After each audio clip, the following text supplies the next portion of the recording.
Well, good evening, everyone. Welcome to our virtual public workshop number 1 for our Covington Maple Valley Recreate Feasibility Study for our new indoor recreation and aquatic facility. My name is Rustin Hall. I'm going to be your MC tonight. I'm the project lead for the feasibility study. I work with ALSC Architects out of Spokane.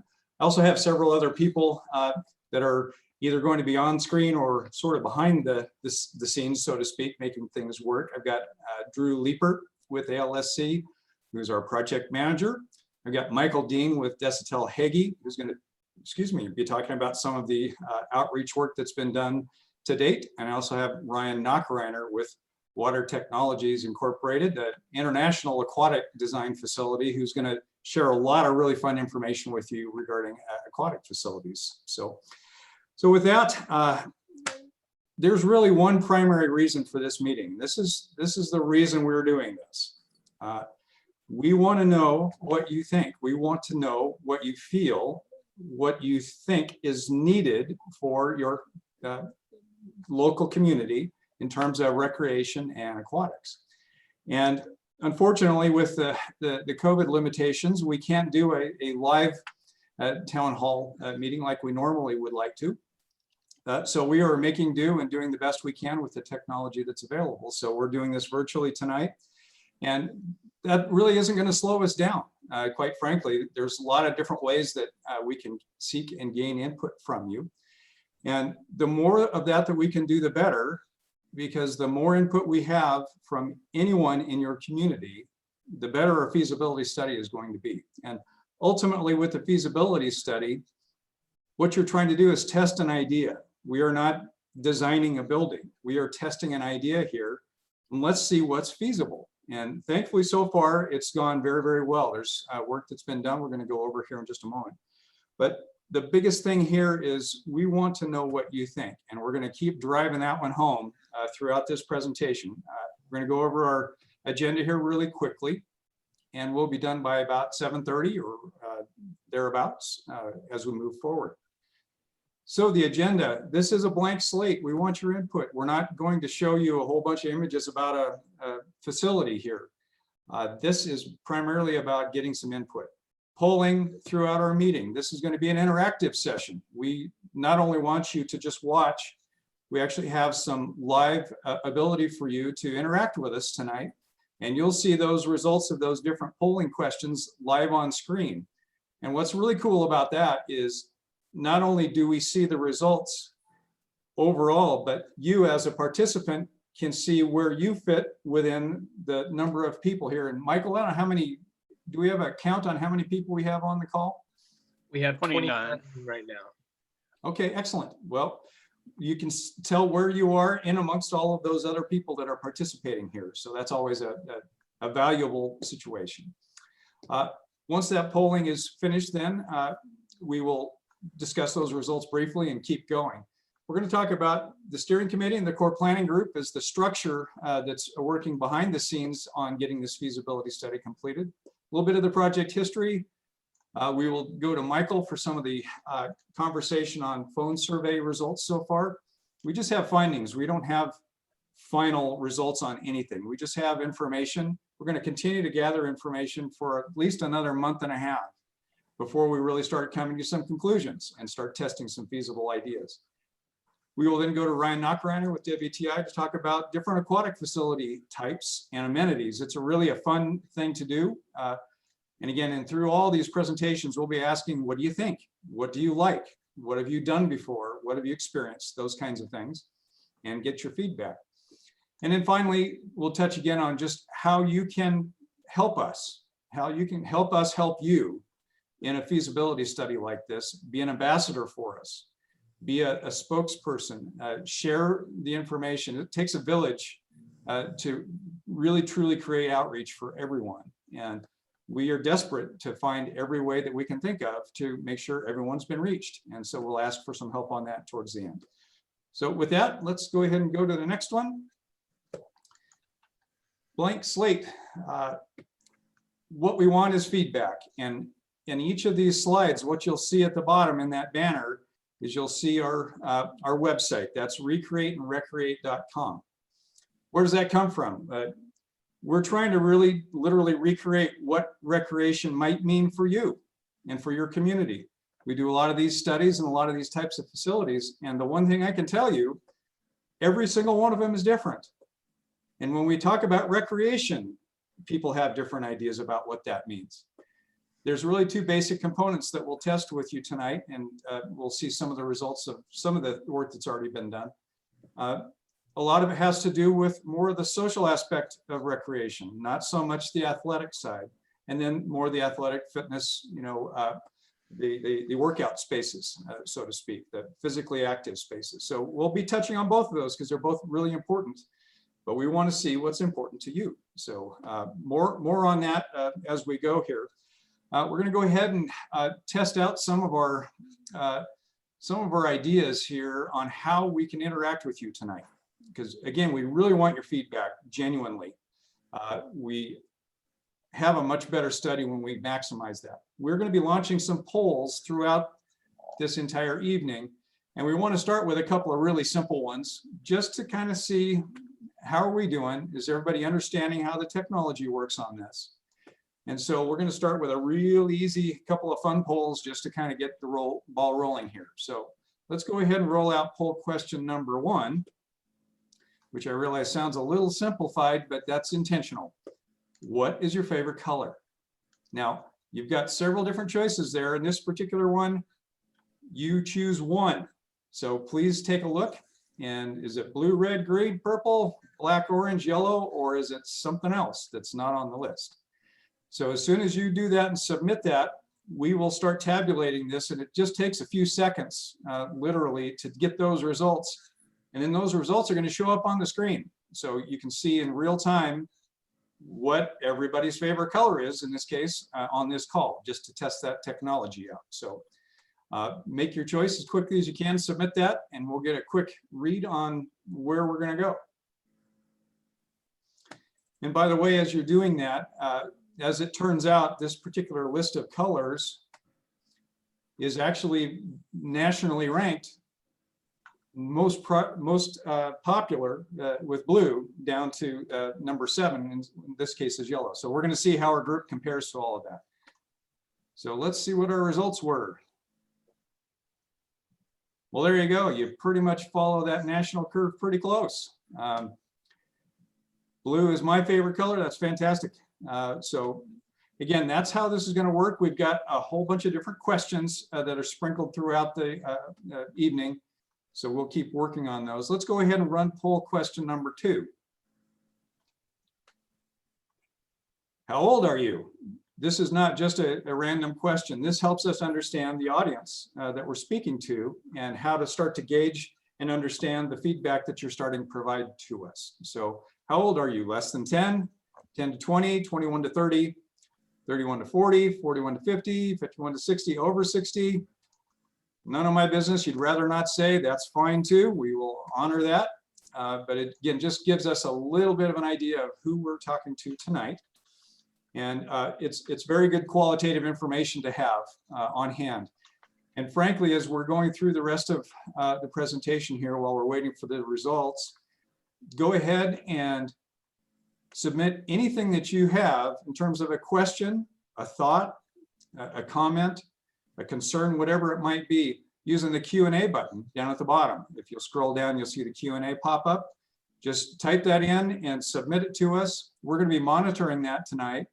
And if possible, we'll try to get to some of those. If not, we will record them and post the information that we can get from those on the project website. So. And Rustin, really quick, that also might be on the top of viewer screens as well, not necessarily always on the bottom. Okay, very good. Thanks, Drew. So watch for that Q&A, and please feel free to use that. And if possible, if we get an opportunity to bring some of those questions up in this conversation, we will do that. So, all right, number 2, how old are you? It looks like the majority of us are in the 41 to 50-year-old range. That's great, but we've got good coverage of pretty much 10 to 60. So that's great. That's a nice balance that we can move forward with here. So thank you very much for that. We'll close that one out. Let's go to number 3.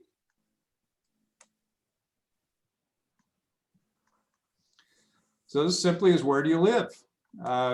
Get the one that's closest to you. If you're Maple Valley, Covington, Black Diamond, Renton area, Kent, Auburn, other inside King County or outside of King County.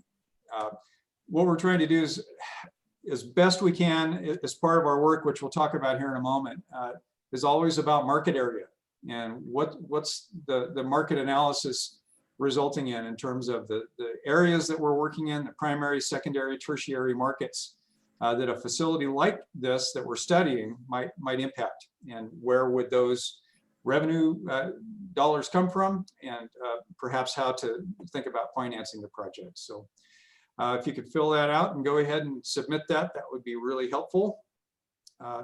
We are focused primarily in terms of the site analysis work that we've begun, looking at in the Covington, Maple Valley area primarily, and we're finding a lot of good availability for that. So, all right, so our results, looks like we got 45% from Maple Valley, 32% Covington, and then somewhere in the 3 to 6% range for everywhere else. So that's good. That's, again, a very good range of sources of information here. We need to understand our audience. That really does help quite a bit. Let's go ahead and do one more poll question before we move on in our agenda here. And this is dealing with your household, and just simply, how many children do you have in your household? We'd love to know if we're speaking to families tonight, or if it's more individual singles or empty nesters perhaps. So if you could fill that one out. One thing that I will say about this type of facility, that as we work on defining what might be featured inside this in terms of activities and the spaces that facilitate those activities, we want something, typically when we do these facilities, and what we find in the ones that we've done just about everywhere else, there needs to be a range of activities so that this becomes a multi-generational facility. There's something literally for everyone to do here. If it's purely social activities that you're interested in, any age, there should be something here. If you're interested in physical activities at any age, there should be something here. That's typically what we find. We're still testing those ideas though, and we'll talk more about that. All right, let's see how we did there. So 33%, no children at home, 30% with about 2. So, okay, all right, excellent. Very, very helpful. All right, well, let's go ahead and keep going, Drew, to our next item here. One of our other assignments that we're going to give you tonight. This is a very fun one. It's very engaging in terms of the basic need for this facility. This is an anagram type of activity and exercise. And what we would like you to do, if you look in the right side of this slide, you'll see all in for feasibility. There's no limit to what we can accomplish together. That's one of the fundamental foundation blocks of this study. And then below that, you'll see feasibility study all laid out in an anagram form. And what we did is we took this exercise to the steering committee, which we'll talk about here in a moment, and asked them to each take a letter and use that letter to begin a letter that describes, or a word that describes how they feel about, what we can accomplish here, or what this is really all about. And you can see there, I won't read these to you, but you can see what they came up with. It was very, very thoughtful and very thought-provoking exercise. So what we would like to do, we would invite all of you to do the same thing, and take a letter, choose any letter that you would like, and put words beginning with that letter together that again help us understand what you're thinking about this feasibility study for an indoor aquatic and recreation facility. And we'd like to have you submit those to this email address, info@recreateandrecreate.com. And then we're going to take that information and put together a summary of that, and we'll post the results of that on the website. And as this feasibility study continues through, we're going to be working on this well into next year. The best way for you to track what we're doing and some of the results that are being formed from all the information gathering that's happening is to visit the recreateandrecreate.com website. We will have always have items there to post new information, We have questionnaires, lots of opportunities for you to submit your thoughts and your ideas. So keep that one in mind. I'll remind you a few more times through the course of the evening here to do this. We will accept and collect these things through Friday of this week. So please give that some thought. That really does have a meaningful impact on our study. So, all right, let's go to the next one. So we do have a couple of different committees in groups that are working behind the scenes here, as I mentioned earlier. This is a very well structured study. There's the basic components are the feasibility study team itself, which is made up of my company, Ryan's company with WTI, and many others, including Desitel Hagee doing public outreach. There's a whole host of different groups with different skill sets that are converging together to do this feasibility study. But managing that whole process, we have the steering committee and the core planning group. Those are our two primary structures. And a lot of those folks are on this call tonight, which is fantastic. The steering committee is really in charge of a couple of key things. Biggest one is public outreach. We've asked them all to really be ambassadors and to take the message and the information that's being gathered and generated through this process and take it to the street, take it to the people. We want to know. And again, it takes an army, it takes an entire village to pull one of these off and really have it that meaningful result that we're all after. So that's primarily what they're involved with. We will meet several times throughout this process, providing new information for their feedback and for their reaction. And then ultimately that all feeds into one final feasibility study report that will be done next spring. The core planning group then is even more behind the scenes than that. That's representatives from the City of Covington, the City of Maple Valley, in terms of their Parks and Recreation departments, marketing departments, public outreach, and economic feasibility, and so on. So there's a lot of folks there. Steering committee is made up of people from really all walks of life. There's 15 members from the community at large, from the city councils for both cities. We've got folks from Black Diamond. So it's a very, very broad point of view that we get from that group, which is really important. We need that widespread types of feedback. So that's the basics of how this is structured. Let's go ahead and keep moving here, Drew.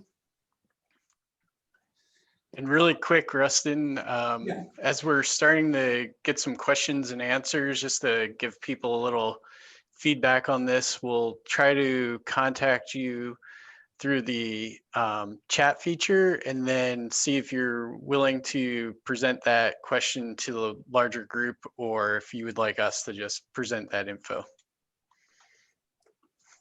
All right, very good. Just reading a couple of chats here. All right. Let's touch on our project history. There's a lot that's been done. This is not a new idea. The previous Covington Pool study that was done, it was an assessment that was done back in 2018. Took a look at the existing Covington aquatic facility, and the findings from that report, which was separate from what we have been assigned to do, really found that the repairs were exceeding the value of the facility. So it was determined from that study that it really does need to be replaced. And so when that need came up, they decided, let's cast the net just a bit further and decide what feasibility might be there for additional indoor recreation besides just aquatics. And so that's really became the foundation point for this entire study. So we were brought on board, and we've done a number of components of this feasibility study already. We've started a market analysis and demographic study to really understand the people and the needs. We've done a situational assessment, lots of interviews with some key community leaders just to get the pulse of the community. We've also done a phone survey, which Michael's going to discuss here momentarily. We've also looked at several different sites. We have not selected one. We're not going to do that here immediately. What we wanted to do is test, and let's find out, as in due course of feasibility, do we have property that we could build such a facility on? Or is there property available? In some communities, that's actually a real challenge. Thankfully here, it's not. There's a number of very viable sites, which is very good news for the study. And then again, we established this website and the outreach materials that we've been using. Going to encourage you always to continue to review that. We're going to continue to reinvent as best we can through virtual meetings, best ways to stay connected with you. Let's go ahead and move on from that.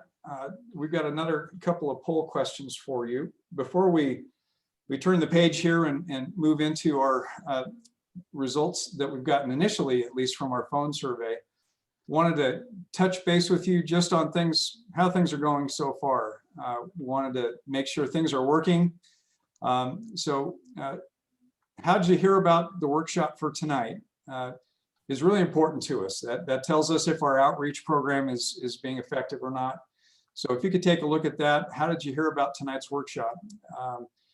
It was either potentially the city webpage, the Recreate webpage, or email address, Facebook, social media advertising, through the Peach Jar process at schools, through the flyers, recreational guide, posted flyers, or friend, or word of mouth, or other. So if you could grab one of those and let us know how you found out about this, that'll really help us.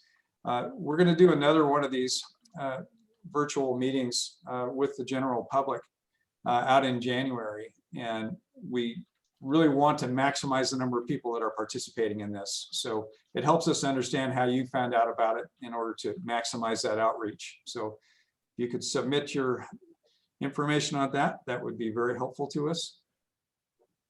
And Michael, you were sending me a chat on the polling and the process there, and maybe take a quick pause. What were you thinking?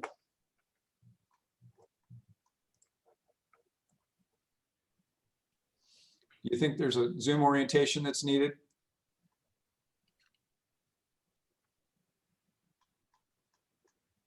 I think that was from Matthew. Yeah, that's all right. Oh, sorry. I put you on the spot. I was looking at my chat. I think we were about getting 90% of the attendees is where we've been. We're about 90%. Okay. Well, again, Michael, if you could just walk them through this polling process just one more time. I'd love to get that last 10% if we can. There's our results from how'd you hear about the workshop. Okay, it looks like the majority came from the email. We don't have anyone on Recreate yet, so that needs a bigger boost and a bigger push perhaps. Good on Facebook, and then that's excellent to have that much from just word of mouth. So we are trying to create a buzz here. This is all about you and your community, and we would love to have that buzz just maximized as best we can. So, so again, before we take the next poll, Michael, if you could just touch on just the process here one more time per Matthew's request, that'd be great, just so that we maximize our feedback here. Sure thing. So when a poll is pushed live, you will see that pop up on your screen, and we'll give you about 10 seconds, or we'll just monitor how many have come in. And you just kind of select your answer for that polling question, and that's press submit, and that's it does the rest from there. Okay.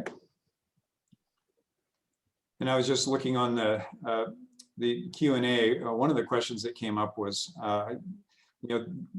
person was saying they had heard about this just word of mouth, that they hadn't heard about it otherwise, hadn't been contacted or anything. We'll discuss more about that phone survey here in just a moment on how that process was done and how that needs to work to be a statistically valid survey. So let's go ahead and do poll question number 6. So here is just a real basic, low, slow pitch for you to take a swing at. Does your community have a need for a new indoor recreation facility? That's a simple question. Definitely need one. Only need if an existing facility closes. or don't need one even if an existing facility does close. So let us know where you are on this one. That'll help, again, guide the rest of the conversation here.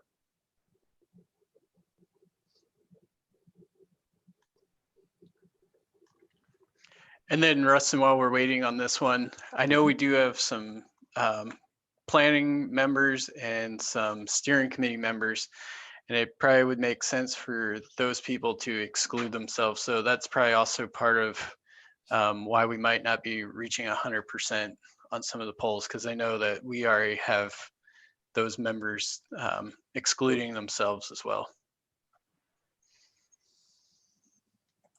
All right, very good. All right, so we're waiting for our results there. And thanks for bearing with us. This is a new technology somewhat for all of us as we're in this interesting COVID time, but seems to be working pretty well so far. Just need a result on this last poll. And we do have an 85% read on definitely need a facility like this, which is great. That really does validate the purpose of a study.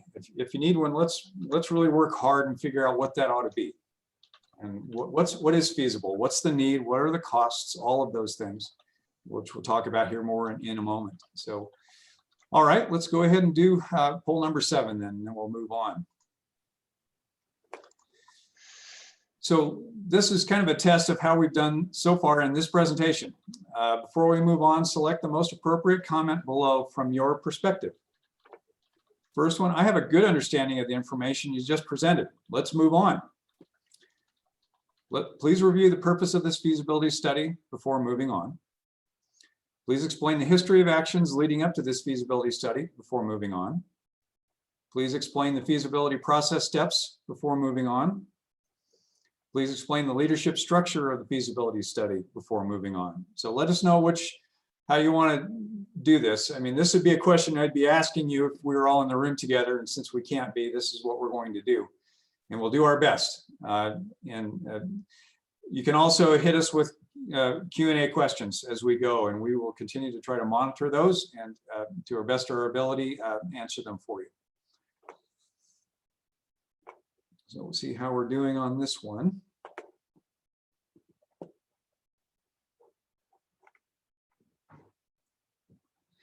And while we're waiting on this, it's really important that we do find the best way to get you engaged. And we're going to talk about this at the very end of this presentation, but I want you to be thinking about that because we do genuinely want you involved and to have some ownership in all of this.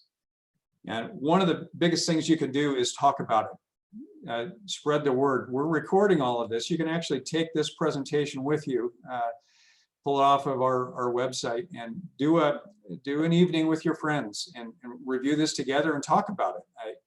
That to some may sound a little silly. Why would we spend an evening doing that? Because it's all about you. That's exactly why you should do it. This is for you, and it's your dollars and it's your community. So that's one really great way to get you directly involved in that. All right, looks like everybody's got a great understanding. Perfect.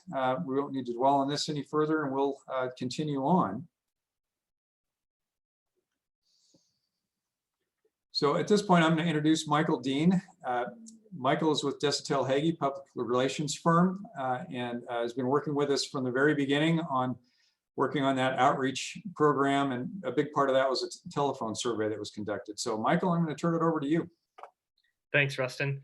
Like Rustin said, my name is Michael Dean. I work for a public relations firm in Spokane. We also do a lot of research, market research and public outreach. So what we've done with this project so far was back in August and September, conducted a 200-person live phone interview among Maple Valley and Covington area residents. These were landlines and cell phones between August 21st and September 3rd. And with that sample size and the populations of the two cities, that gives us a plus or minus 7% at the 95% confidence level. So all that's to say is this is a statistically valid survey to that degree, just to see as we kind of look at some of the results that came through. If you want to go ahead, Drew. So one of the key things we wanted to find out was, what do people look for when they think about their indoor recreation options? What are the things that they consider? What would make them go to different places? And the top 5 responses from that question, from that survey in September and August, where it was safety was by far number 1. People want to feel safe. Convenience was number 2. Makes sense. People don't want to have to go to great lengths to go somewhere to have fun. Staff and instructor knowledge was number 3. Cost was number 4. And number 5, 52% of those that took the survey, they reported that they drove less than 20 minutes when they go for their recreation options. So again, similar to convenience, people don't want to have to go too far to do something. So that was from September and August. This next slide, we'd love to take a poll just to kind of hear what everyone's thoughts are tonight on kind of what your biggest what you think about when you go to think about recreation. So we'll take a minute to go through this poll. So that's location, travel time, cost to build it, how to fund it, cost to use a facility, or ongoing maintenance and operating costs.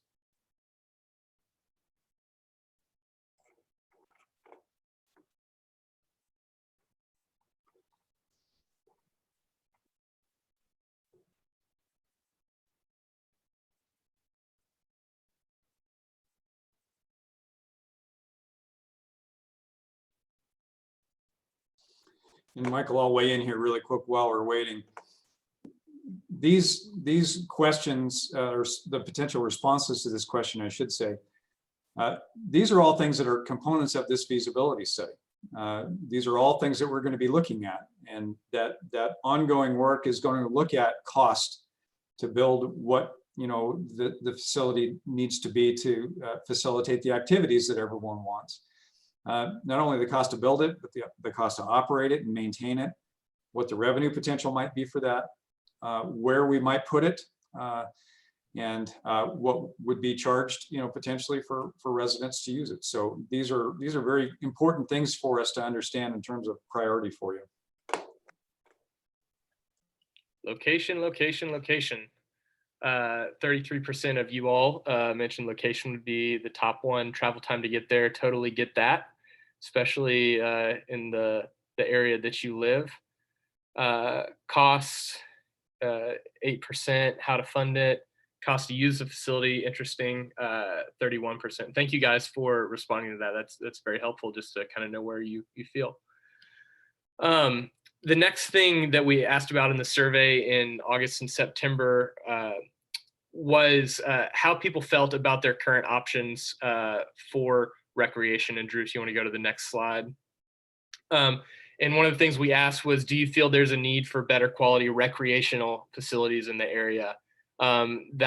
Those responses were about 58% yes, 32% no, and about 10% of respondents didn't have an opinion to that question. And so as we think about recreational activities and facilities, we'd like to hear from you tonight, kind of what are some of the things that you would, what are those activities that you would be interested in recreationally in a facility? So Katie, if you want to pop the next question up.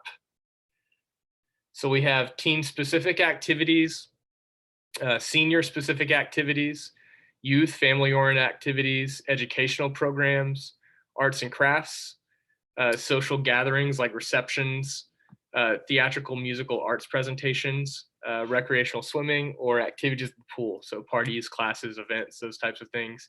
And then just kind of hanging out, informal gatherings, a space to do that. So when we think about recreational opportunities, which of these would you be interested in your community? And we'll give you a minute to respond. And as you'll notice, this question is very specifically focused on social activities. Again, as I mentioned early on, we really kind of break it into 2 fundamental pieces. One is a social activity, the other is more of the active or the athletic type of activities for those that are interested in that kind of thing. So this one's specifically about social functions.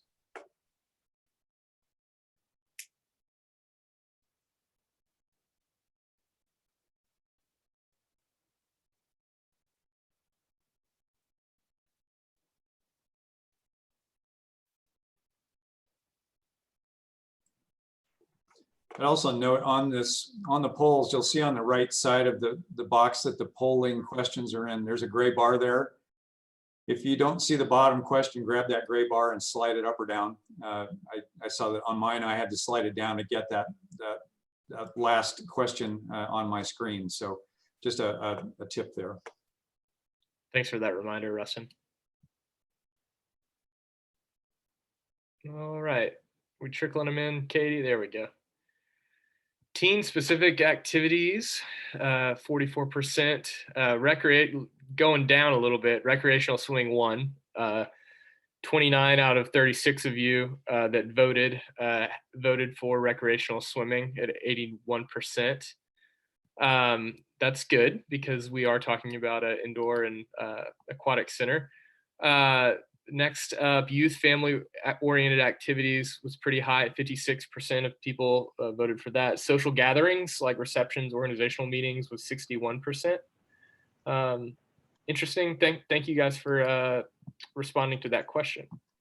So the next thing that we asked about in the survey back in August and September was specifically about exercise. And we asked people, do you feel there's a need for better quality exercise facilities in the area? Still pretty high. 49% of respondents indicated yes, there is a need for better quality exercise facilities. 35% said that no, and 16% responded they didn't know. So similar question, would like to hear kind of your thoughts and viewpoints tonight. When we talk about exercise, what are the types of things that you would be interested in a indoor aquatics recreation facility? So we have water exercise like lap swimming, competitive swimming. We have aquatic therapy, swim lessons, indoor jogging, running, walking track, gym activities like basketball, volleyball, pickleball, fitness like cardio, CrossFit, weightlifting, group exercise, yoga, self-defense, field sports on turf, ice skating, or climbing. And again, if you don't see all those, just scroll down on the right on that bar. And we did have one question from a participant here who was asking about indoor tennis courts, and I would lump that into field sports on turf, kind of in the indoor soccer.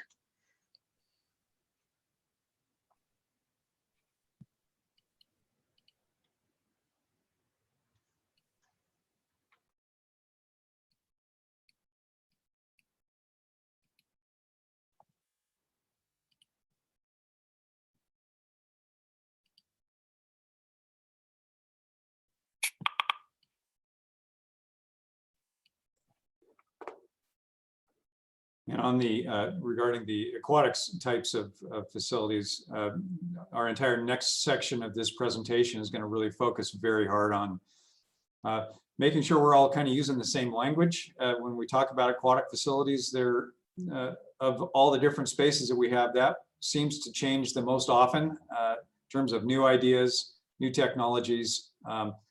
And we've got some really fun things to go through with Ryan with WTI and kind of testing what you think about some of those. Swim lessons, 76% of you all suggested swim lessons, which is very important. Behind that, it looks like water exercise, lap swimming was at 70, pretty high responses. And then group exercise like yoga, self-defense, aerobics, dance also scored very high. So thank you, that's very helpful as we look, but swim lessons, very high.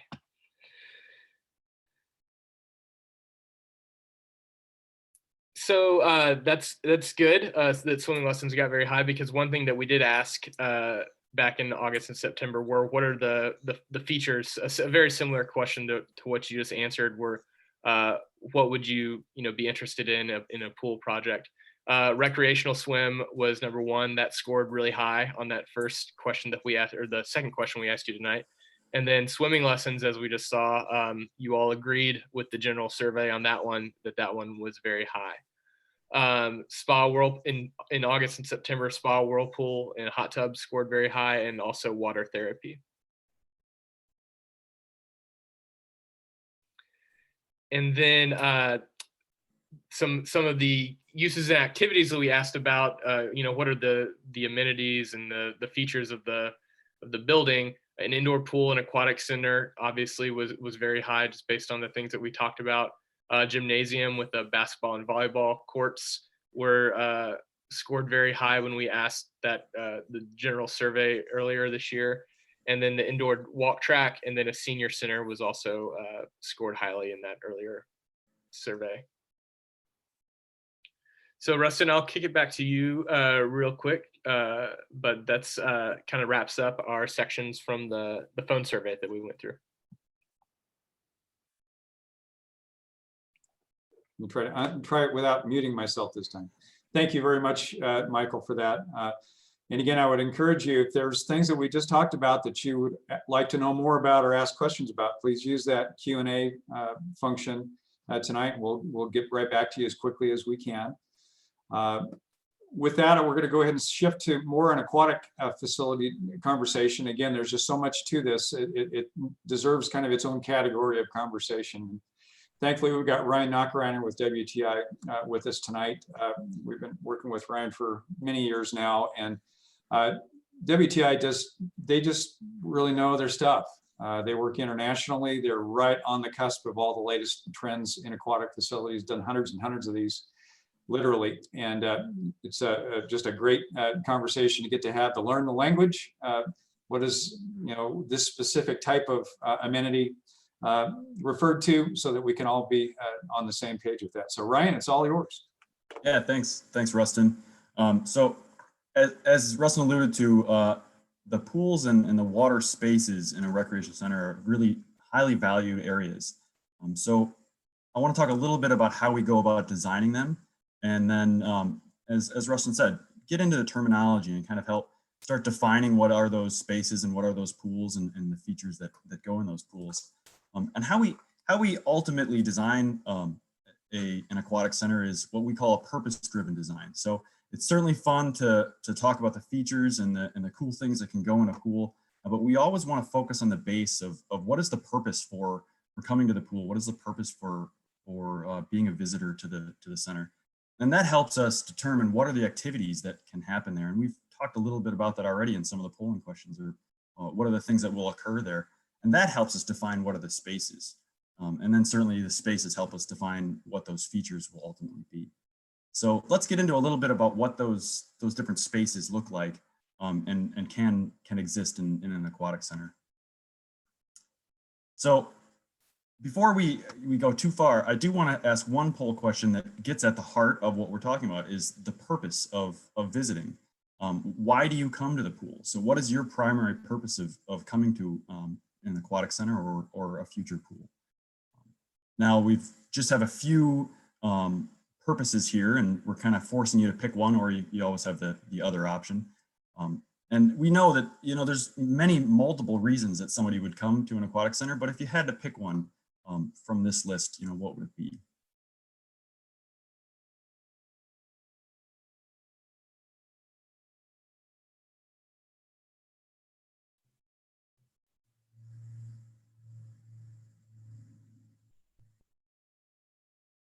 Should have a result here pretty soon.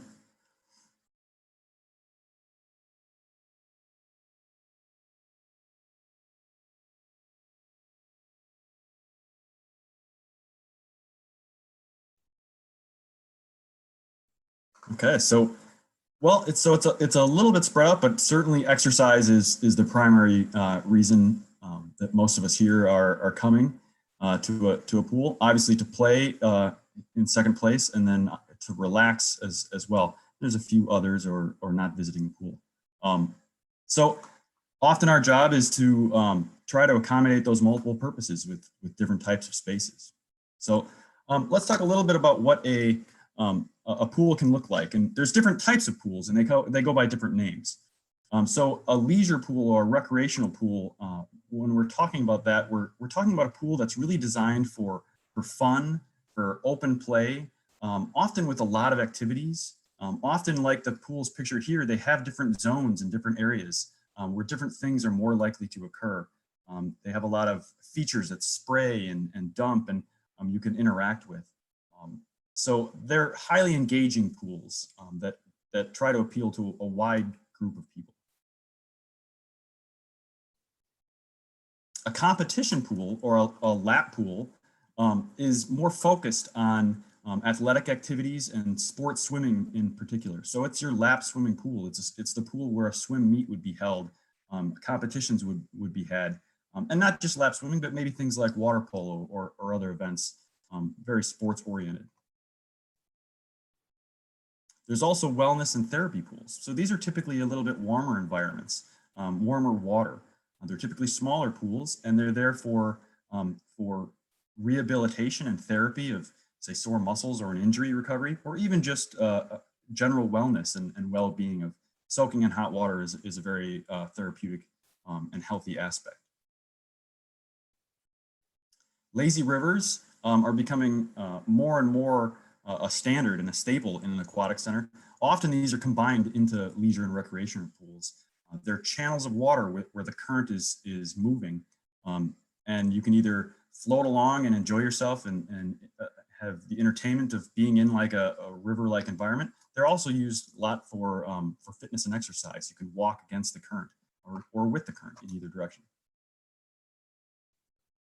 And whirlpools or spas, we use the term somewhat interchangeably, are smaller bodies of water that are the hottest bodies of water. So these are sometimes 100 and as hot as 103 degrees, and include large bench seating.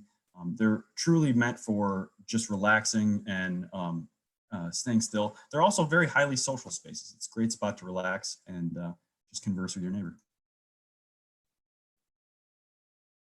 So we have another poll question here that gets at, what is the most important function of a pool to you? Obviously, this is specific to everyone's purpose here. But, is it for open swim and play and fun? Is it more for learning to swim? Is it for fitness and instruction, like, water aerobics and different exercises? Is it a highly entertaining place with a lot of visual and interactive features? Or is it more purpose-driven for competition and training, or for aquatic therapy? Or is there another purpose out there that we didn't put on this list? You can see in the images in the background, they're all pools that hit on one, or in a lot of cases, a number of these different functions.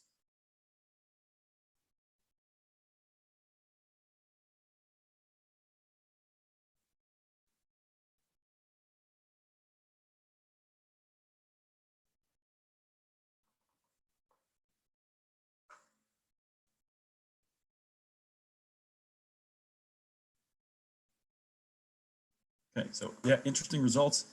So the number one is entertainment and exciting recreation. So that's a very interesting result, because like in an earlier poll question, we found 81% of attendees here today said recreational swimming is important. But what is recreational swimming? So what does that really look like and mean? It can be different for everybody. So these are very interesting results. So going forward, I want to talk about some of the spaces that can be within the types of pools that I've talked about, different features and areas. First and foremost is zero depth entry. This is truly a staple now of a modern aquatic center. Almost any leisure recreational pool would incorporate some type of zero depth entry. And really what it is it's a beach style entry, mimicking the interaction with the water as a beach. So you start by being able to just slowly and gently walk from the deck right into just a minute amount of water that slowly slopes down into deeper and deeper water, sloping just as a beach would. And these are really, really popular places, as you can see in the images, of people just to even just sit in the water and even just a few inches and relax, often very filled with different activities and toys and games and features.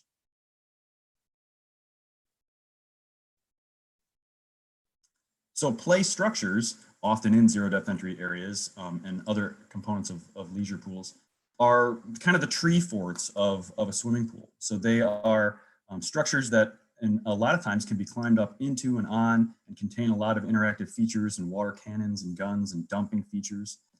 You can see the image on the left. That's a play structure that actually bridges over a lazy river and has tree-like structures above it and slides coming down off of it. So interactive play is a category kind of in and of itself that we could do an entire presentation just on this. There's so many individual features, but really what we're talking about is the different apparatuses and sprays that move or can be moved or interact with you in some capacity. And pools today can be highly interactive features, whether it's water sprays or lights or sounds and actuating buttons. It's a highly engaging environment. So warm water lap lanes is a popular concept in, say, like a leisure or recreational pool. Rather than having a dedicated competition pool, or sometimes in addition, that is typically a cooler water environment, maybe 80 degrees, 82 degrees. It's very popular to add at least a few lap lanes into a leisure recreational pool that's kept at a warmer temperature. Maybe it's 84 or 86 degrees. And these lanes are typically used for more of just general fitness than kind of swim team training or competition uses. But they're highly prized areas to be able to have that kind of fitness activity. Climbing is a really, really neat addition to the aquatic environment. And the fact that it's really kind of, you know, if you talk to a true rock climber, this would be bouldering, not climbing, right? Because you don't have to strap into any ropes or harnesses or anything like that. You can climb up these walls, and there's a slight slope so that if you fall or let go, you fall back in safely into the water. And there's a number of different ways that we're achieving these types of climbing walls, even like on the picture on the left where it's naturally aspired kind of cliff and sometimes incorporating even cliff diving into it. Challenge courses are really hitting on the trend of kind of the obstacle courses and really challenging your skill-based physical abilities. And so there's a couple of ways to do this. You can see we can have inflatable courses. Maybe you've seen these big inflatable courses out on lakes. They're in natatoriums and aquatic centers today as well. There's also apparatus that can actually suspend from the ceiling and come down over, say, like the image on the right, a lap pool. And you can time yourself against your buddy to see who can get across the obstacles the fastest. The beauty of a system like this is that it retracts and you go back to having a typical lap pool. So waves are often something that's seen in larger water parks because it requires a large fan style swimming pool to create waves in a traditional manner. But there's new technology out there like this wave ball that can be added in a smaller, more compact area that's actually incorporating some waves and kind of commotion like that in a smaller aquatic center environment rather than a large water park. Think of this as kind of adding like a subwoofer to your pool. It's able to subsonically create waves. Finally, there's also certainly simulations of surfing, and there's a number of different ways to do this. The one we're showing here uses a thin sheet of water over a mat, essentially, that you can skimboard on, and it's a very, very entertaining and highly engaging feature. And more so even for the spectators. You'll see 20, 30 people gathered around this thing watching the one person see how long they can go without wiping out. And finally, probably another staple of any aquatic center is the water slide. Been around forever, but there's countless reiterations and versions and types of water slides. Different termination methods, whether you're plunging into a pool, you're running out in a long shallow tray of water, whether the flume goes outside the building and comes back in or stays completely in, whether it's an enclosed flume, whether it's an open flume. These are all different variations that you can see here on of different water slides that can bring some fun and excitement and different experiences to an aquatic center. And really quick there, Ryan, before we get to the next poll question, we did have a comment about the last poll question being difficult to answer because they would use it for exercise, but would bring their kids if it was an engaging environment.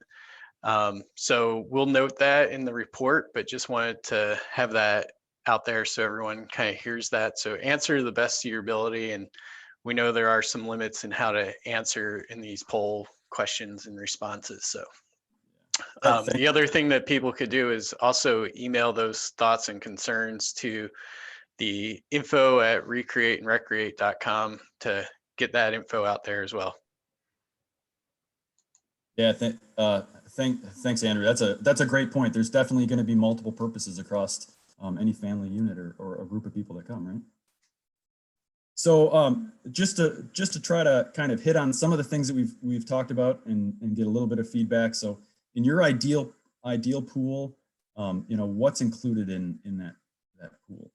In this one we can select multiple items, just to try to hone in on what kind of pool really suits your purposes. Now that we've seen a few examples of the things that are possible.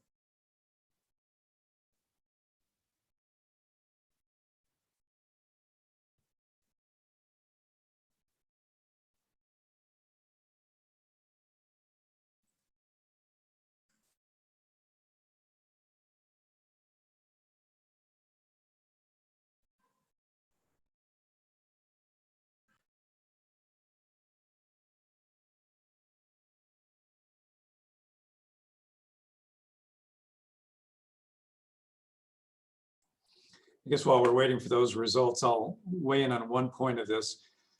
Part of the feasibility study that we're working on is we look at the different potentials for revenue generation and the different components of the facility, because they do vary from one type of space to another.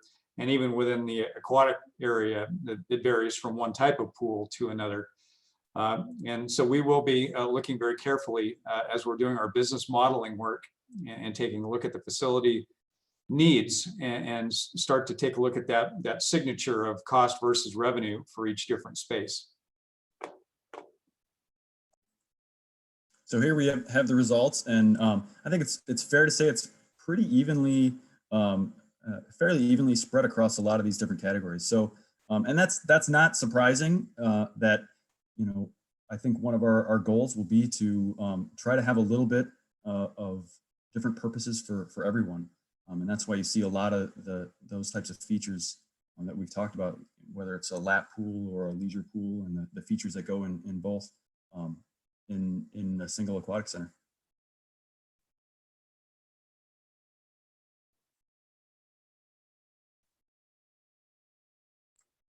Very good, thank you, Ryan. Exciting stuff. I mean, that's really fun to start thinking about what the potential is. And again, we wouldn't necessarily see all of those things in this project, but we would certainly like to hear from you on which of those really pique your interest the most, not only for you, but your neighbors and friends as well.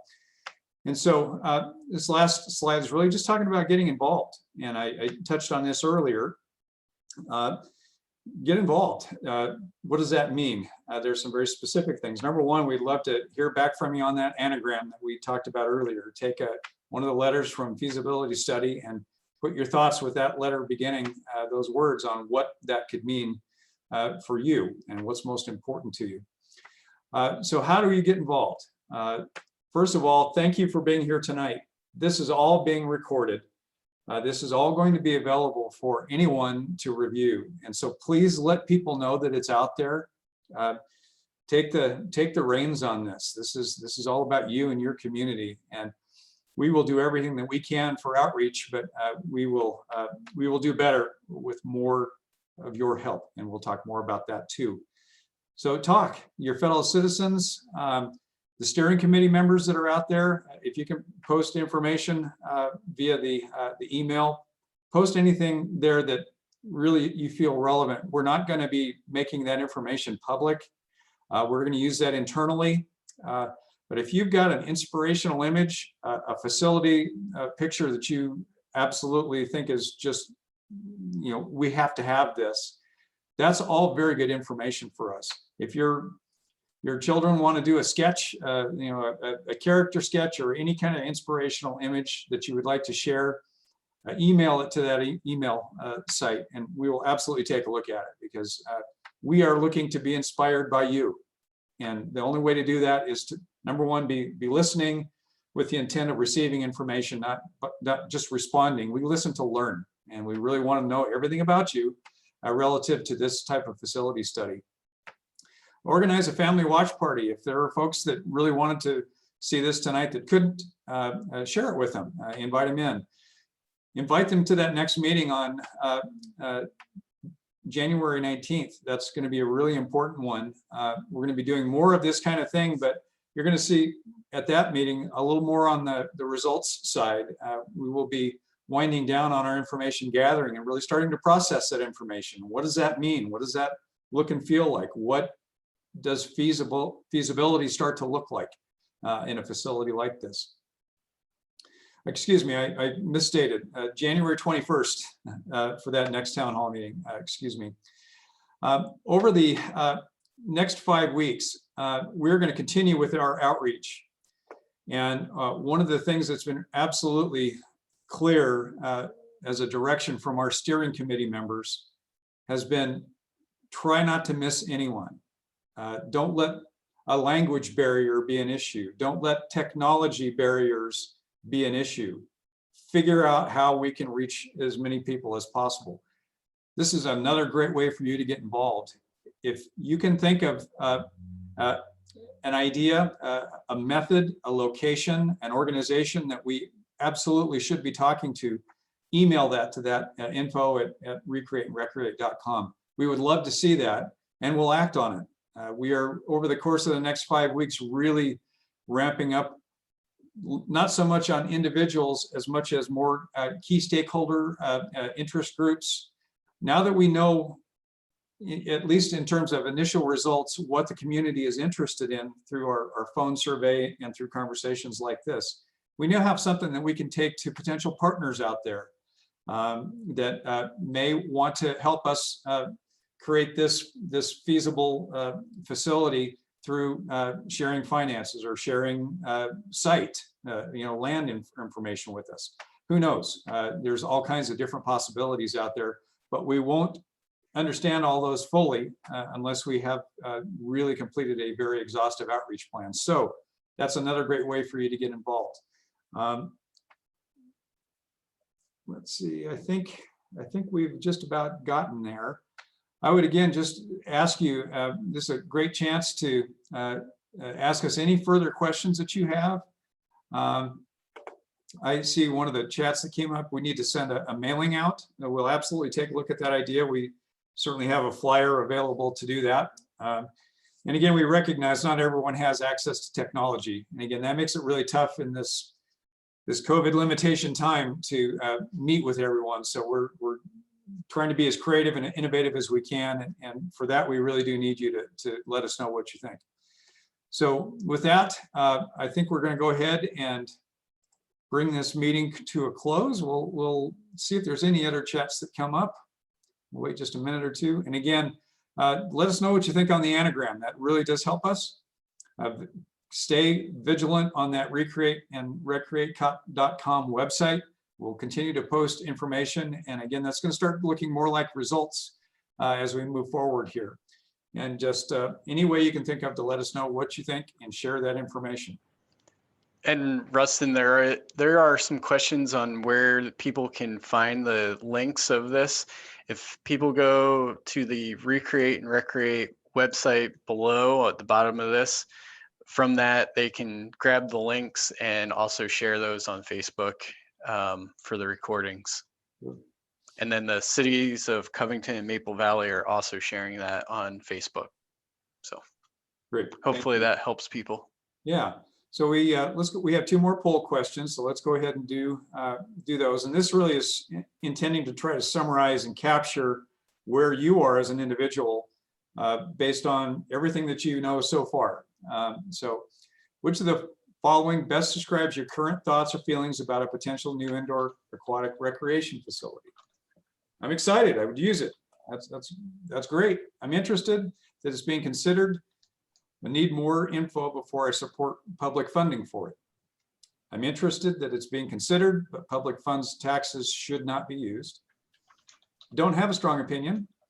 There's no reason to study one, or I'm not interested in this idea. So let us know where you are, because that again really helps us gauge feasibility, because sometimes in a feasibility study the answer is no. Honestly, it's not always feasible. Sometimes it's it's a great idea, but it's just the wrong time. And we're not trying to force anything or build a building. We are studying a need and seeing what is feasible, what's affordable, what's needed, and what would be supported. So this type of question really helps us gauge where you are with that.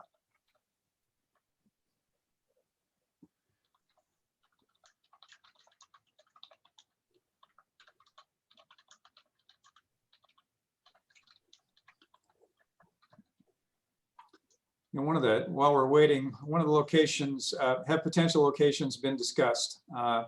They have. No decisions that have been made and won't be for a while, because part of the reason is we don't really know exactly what the scope of this is yet. We are looking for, large accessible sites that are visible. We've got a pretty exhaustive list of criteria that help us gauge and start to compare one site to another.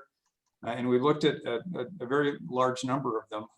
And as I mentioned earlier, thankfully, there's some good sites available today, at least, and that'll, obviously it's real estate, so it changes over time. But in terms of trying to stick a stake in the ground for a feasibility study, we've got some available sites. So, all right, let's see, how do we do on our results there? Looks like the majority are very excited. That's excellent. Excellent, very good. And second being, need more info. Absolutely, I get that. I need more info too. So we're gonna keep chugging along on this and keep taking your feedback and studying, and then bringing our lessons learned from lots of other types of facilities. Let's see. Let's go ahead and go to. We got one more poll question. So this is really kind of looking forward. If this project moves forward, which one of the following best describes your thoughts about the approach we should take when designing a new facility? This feasibility study that we're in is really phase one. Phase two will take the results of the feasibility study, assuming there's something that's feasible, and we'll take it to a pre-construction level of design. So the design work really is later. This is more just getting it in the ballpark. So, and there's different approaches you can take on this, and that's what this question is all about. First answer potentially is just get it done, keep it simple, and keep it as affordable as possible. Meet our local needs. Focus the scope of the project on local community needs. Think big. Build it as big as possible. Design it to expand. Design it as big as possible, but build it in phases to make it more affordable up front. So let us know where you are on this particular one. And what's interesting is we've done lots of these, and just about whatever you do, and I'm going to say this without trying to steer your answer. Every one that we do, the day it opens, it's that day or soon thereafter that it's too small. It's just it seems like it's always that way. That's why we always design them to expand over time. And the limitation is typically funding, and making that feasible puts a somewhat of a cap on what can be typically spent. But that's all work to be done still. We're still just trying to investigate. So, all right, how do we do here? All right, 54% saying design big, but build it to expand, build it in phases. All right, very good. Second most popular there was meeting local needs and community needs. And that's important. It is, it is a community center. That's what we see with these projects over and over again, is it creates a new heart in your community. It's a point of gathering. It's a source of pride. And that's why we call them recreation facilities. You're literally there to help recreate yourself, either mentally, physically, socially. It doesn't really matter. There's so many benefits from these, which is a big part of the reason we're interested in doing them. They just have such a big impact. Opening day is always a fantastic time when something like this gets built. So, well, let's see. Let's check our Q&A again. Yeah, we have two questions here that are probably worth talking about, Rustin. Yeah, I see. Has a diving board swim teams coming back to the Covington Maple Valley area been talked about? It has. We've not gotten into the specifics of that yet. In fact, that's over the course of the next several weeks where we're really going to be getting into the weeds, so to speak, talking about program and talking with local staff and really understanding what's being done today, we don't want to undo that. We want to add to it. And that's the charge we've been given. Let's take what we have that's needed and then enhance that and not lose it. So that's about the best answer I can give so far on that one. Are they definitely taking down the current pool? That one I don't know that I can answer either, other than, as I mentioned earlier, that facility evaluation study that was done back in 2018 did indicate it's likely that it's seen its useful life and it would either need to be repurposed as something else or replaced and possibly taken down. But I don't know that that's been fully determined at all either.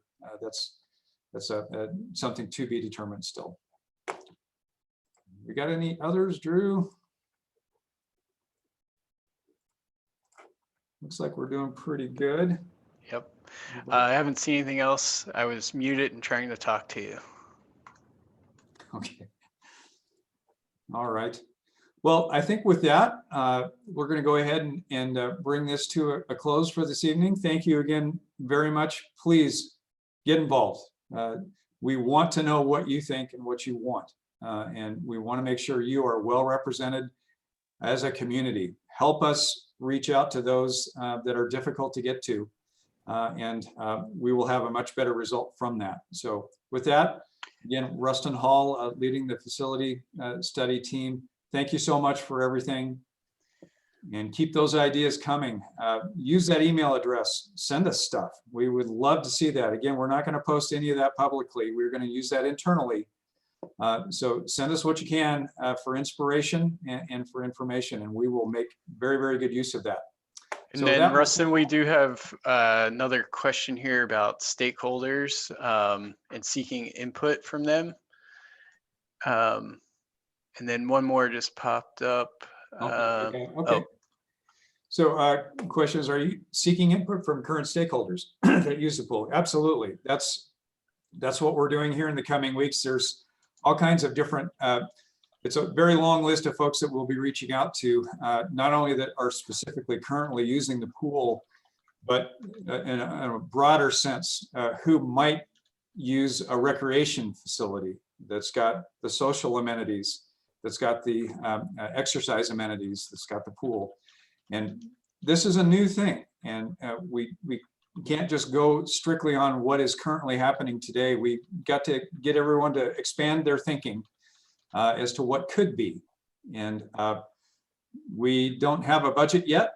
We certainly will develop that over time, but we're still inviting ideas, and we want those key stakeholders involved in that entire process. How to run the facility, what kind of programs should be in there, how we can partner up with them with common operating types of agreements. Or we've had different, on different projects, we've had organizations actually lease space from a facility like this to bring in physical therapy programs so they can use the fitness equipment if that's what's there. They can use the therapy pool or the current channel, Lazy River, as Ryan was describing earlier, great for therapy. So all kinds of different potential partnerships, and we're going to talk to as many as we possibly can to get that feedback and inform the process of what the scope of this project ought to be.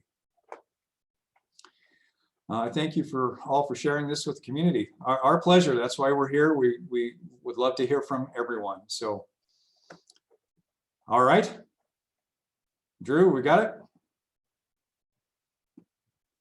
I think so. Very good. Well, I want to thank Michael Dean and Ryan Knockreiner, Andrew Leeper, and again, all of the core planning group and steering committee members that are on the call tonight. Thank you.